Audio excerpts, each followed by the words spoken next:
Nous sommes à la réserve naturelle de Séné en présence de Sophie Prestigiacomo, sculptrice ou plasticienne, je ne sais pas comment on dit. Comment tu te Je présentes? préfère plasticienne, mais en fait c'est les deux, oui. Sculpteur, plasticien, plasticienne. C'est marrant, je préfère en masculin même quand on fait bien. Mais bon, plasticienne, voilà, c'est bien. Et donc ici, tu as réalisé un projet qui date, je dirais, depuis 2012. Oui, 2012, c'était le début de l'histoire d'Homo Algus. Et par rapport à une manifestation qu'on avait créée avec une manifestation qui s'appelait à l'époque Sentier de curiosité. Alors l'idée, c'était une manifestation qui se crée sur le bord du golfe du Morbihan, le long d'un sentier, et particulièrement à Séné. Et donc voilà, l'histoire est partie de là. Un projet, ça se réalise avec plusieurs personnes. Est-ce que tu peux nous dire qui t'a aidé justement à ce qu'aujourd'hui les Homo algus vivent sur la réserve? Il y a eu cette rencontre alors importante avec Mathieu Varin, directeur à la culture, qui avait envie que je rencontre également une autre personne pour continuer un peu la vie d'Homo Algus, qui déjà était à l'époque bien sûr éphémère et qui avait subi la pluie, les grêlons, parce qu'on avait eu un mois de mai horrible pendant le temps d'exposition. Et ensuite, donc, Mathieu a fait en sorte que je rencontre Vincent. Vincent, responsable des animations de la réserve. Et donc à partir de là, belle rencontre, parce que avec Vincent, tout de suite, il a eu le coup de cœur. Vincent adore les arts en général, il est très sensible à tout ce qui est artistique, et pas que, bien sûr. Et il m'a sollicité pour, en effet, c'était une première, que je puisse exposer les Homo algus dans la réserve. Il n'y en avait que deux à l'époque. Et donc l'histoire, voilà, c'est vraiment une rencontre par étape, par étape. Et puis, ça aurait pu en rester là, mais non, ça a continué. Mathieu a souhaité, je ne sais plus comment ça s'est passé, mais tout le monde a souhaité que ça continue. Donc j'ai envie de dire ça. Mais les années ont passé entre-temps. Et moi, j'y crois. C'est pas que j'y croyais pas, c'est que c'est pas simple. Moi, des projets, j'en ai énormément. Et des contrats avec la nature et à l'extérieur comme ça, c'est terriblement. C'est pas si simple. Parce qu'en fait, il n'y aurait pas d'Homo algus dans la réserve aujourd'hui si un financement participatif ne s'était pas créé. Voilà. Donc en fait, c'est aussi grâce à la rencontre avec des gens que je ne connais même pas forcément, et grâce à ce financement participatif. Ça me paraît incroyable tout ça finalement, j'en parle, mais je réalise encore ce qui vient de se passer. Ça me touche beaucoup et j'en viens pas encore. Est-ce qu'il y a eu des subventions publiques? Il y a une toute petite partie de la commune de Séné quand même, important de le dire. Et on a participé au trophée de la vie locale. Et donc on a été retenu sur la quatrième position, quatrième prix des trophées de la vie locale. Et donc on a eu forcément un petit versement, mais qui, somme toute, une petite pierre plus une petite pierre plus une petite pierre, bah, ça fait des gros cailloux, quoi. Voilà, le petit mot d'Yves Coppens aussi, Martine, qui. Ah oui, Voilà, on le avait lien. sollicité Yves Coppens en fait pour qu'il puisse parrainer l'association, ce qu'il a vraiment fait en toute humilité. Il nous a envoyé un très très beau courrier pour soutenir et le projet et l'action de Sophie. Donc merci à Yves Voilà, Coppens, merci. qui est donc notre parrain. On avait déjà deux parrains qui étaient Mathieu Varin et puis Vincent Jeudi, mais on a aussi Yves Coppens comme parrain, voilà, beaucoup plus renommé. Tu peux nous expliquer un peu comment tu as constitué ces statues, ces sculptures, ces hommes préhistoriques? Alors comment l'histoire et la rencontre, elle est là encore. C'est vraiment ça. Le début, c'est une rencontre. Donc je suis vraiment une folle. J'adore ce coin. J'adore le golfe du Morbihan, c'est-à-dire la mer, la rencontre de la mer et de la terre. Et quand je me balade sur les strands, je suis tout le temps sous le charme. Et bien sûr, je contemple, j'observe, mais malgré moi, quoi. Je ne peux pas faire une promenade sans. Et là, il y a cette rencontre avec cette algue. Mais c'est même pas la rencontre particulièrement avec cette algue qui ressemblait à une peau, comme je le raconte bien souvent. C'est tout. C'est bien sûr, c'est la vase assénée à gogo, c'est ces algues à gogo, mais c'est un paysage extraordinaire. Voilà. Et là, émotion. Et de cette émotion, de cette rencontre, est né Homo Algus. Alors pourquoi? Si je crois, c'est cette volonté de. Et tout ça, c'était un peu inconscient. Après, c'est évident, mais au début, c'est inconscient, c'est instinctif. c'est cette volonté de faire le lien entre nature et homme. C'est-à-dire que c'est moitié homme, moitié nature. Et finalement, j'aimerais bien que, oui, je parle d'une réconciliation finalement de l'homme, de l'humain, avec chargé de cette nature, quoi. Voilà, c'est ça que ça raconte au Malgus. Et alors, je suis partie un peu folle dans cette aventure. Alors, les copains, mon mari, plasticien également, Régis Poisson. Oh non, mais Sophie, tu vas pas faire une création avec de la vase et des algues.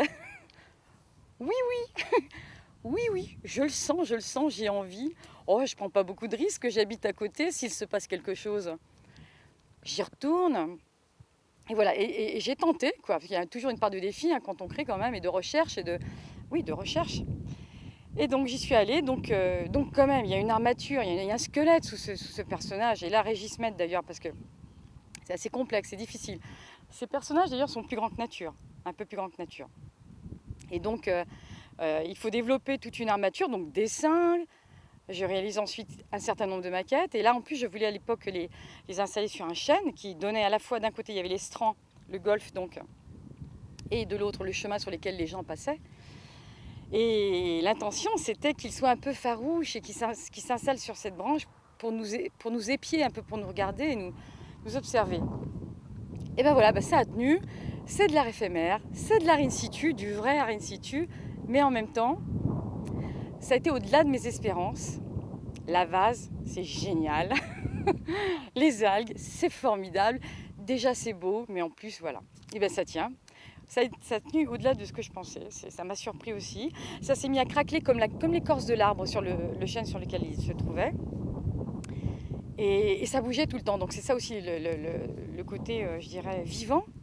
C'est que les Homo Algus, selon le temps, selon même les horaires de journée, tout ça, ils bougent. En fait, ensuite, c'est la nature qui sculpte finalement les Homo Algus. Au début, c'est moi, la nature, enfin, ça n'arrête pas. Et c'est génial aussi pour ça, parce qu'on peut passer le matin, on peut passer le soir, ça change tout le temps. Tu fais rien dessus là pour l'instant depuis qu'ils sont là? Bonne question, parce que ça fait quand même là 2 mois pour certains, voire plus. Je ne vais pas calculer vite, mais pour certains, c'est peut-être même 2 mois et demi, qui sont présents sur la réserve. Et je n'ai pas touché encore un brin d'algues, etc. Rien de rien. Donc ils sont... Enfin, si je regarde de près, je vais bien voir qu'ils ont pris un coup de vieux, quoi. Mais non, j'ai envie de voir.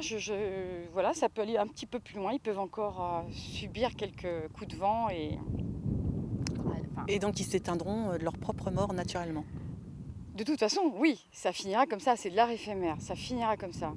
Mais en fait, là, j'ai promis et j'ai envie, enfin, c'est aussi un défi, d'aller à leur rencontre. Et puis, voilà, je vais oser réintervenir dans les marais, en direct avec eux. Alors, c'est bien parce que les gens, du coup, ils discutent, ils me posent quelques questions, mais en même temps, ils me laissent travailler, c'est les deux à la fois. Et ça, c'est très agréable, finalement. Enfin, c'est pas toujours facile, mais ils sont respectueux, je trouve, et les gens, enfin, les visiteurs, et finalement, finalement, c'est du bonheur parce que c'est un partage, c'est du lien, c'est parfois des jolis mots, des jolies phrases, des belles questions. Enfin, ça me touche beaucoup. Ouais, c'est bien. Peut-être que les visiteurs qui viennent à la réserve sont des visiteurs un peu, bon, pas particuliers, mais disons qui aiment la nature quand même. Et qui aiment ces temps voilà, les seuls sons, c'est le vent, c'est les oiseaux, c'est l'herbe qui bouge, enfin, etc. Et les gens que je croise me parlent d'adaptation. Mais alors, ça, c'est pareil, c'est un cadeau, quoi. Voilà. Quand on me dit, mais alors, quelle adaptation? Qu'est-ce qu'ils sont bien adaptés? Enfin, c'est toujours autour de ça, quoi. Finalement, moi, ça me touche beaucoup, quoi. Parce que l'art in situ, c'est ça, principalement aussi. Est-ce que ces 7 personnages ont une fonction particulière ou est-ce que tu les as fait comme ça au fur et à mesure de ton envie, spontanément? Alors, j'ai envie de dire que ils étaient faits assez spontanément. Enfin, il y a quand même une maquette à l'origine. Mais en vérité, si tu étais venu dans l'atelier, tu aurais pu constater qu'il y avait un grand nombre de maquettes, et des maquettes cassées évidemment, il y en avait plein. Et je fourmillais d'envie de faire et celui-ci et celui-là. Ah oui, mais l'un par rapport à l'autre. Et puis il y avait aussi ce que j'avais envie de raconter. Enfin, c'est tout ça entremêlé. Et c'est aussi selon mon humeur et selon... Voilà. Et je crois que si c'était... Aujourd'hui, j'aurais encore envie d'en faire d'autres qui racontent encore, qui continuent l'histoire. Mais là, l'histoire que j'ai voulu raconter, c'est bien de le dire, comparé à la première fois où je disais tout à l'heure, ils étaient là sur l'arbre, un peu farouches, à nous épier, à nous observer. Là, c'est différent. Il n'était pas question de ça du tout. ils sont bien là à la réserve. Ils sont bien.